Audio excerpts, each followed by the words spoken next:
Imagine if a team of scientists devised a drug which massively reduced people's chances of developing cancer or heart disease, cutting their overall likelihood of dying early by 40%. This would be front-page news worldwide, a Nobel Prize as good as in the post. That drug is already here, albeit administered in a slightly different way. It's called cycling to work. One of the more puzzling political questions is why it is so rarely prescribed on a population-wide level. Most people recognize riding a bike makes you more healthy, but studies have shown the impact of even a relatively modest regular cycle can have near miraculous health dividends. There is a credible argument that encouraging bike use to Dutch or Danish levels could do more than perhaps any other single intervention to save the NHS from collapse. It could even greatly mitigate the crisis in adult social care. This might sound far-fetched, but consider the evidence. At the heart of the issue is what public health experts routinely describe as a pandemic of preventable illness connected to physical inactivity. Study after study has shown far too many Britons live almost entirely sedentary lives. Research last month showed 6 million middle-aged people in England don't even take a single brisk walk longer than 10 minutes in an average month. This has enormous health implications, with inactive people significantly more likely to develop cardiovascular problems, type 2 diabetes, and various cancers. One estimate is that about 85,000 Britons die early each year because of this.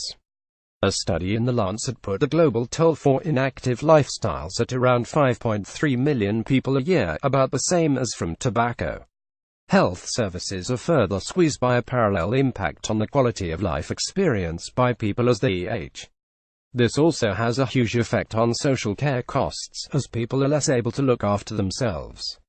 All very worrying, you might be saying, but why is cycling the solution? The first point is the particularly astonishing health improvement brought by cycling, greater so than walking or other moderate activity.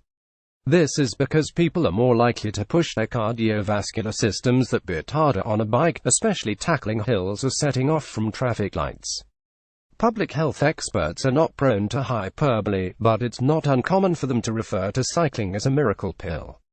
The statistic quoted in the opening paragraph comes from a study published in April, which followed the lives of more than 250,000 Britons over 5 years.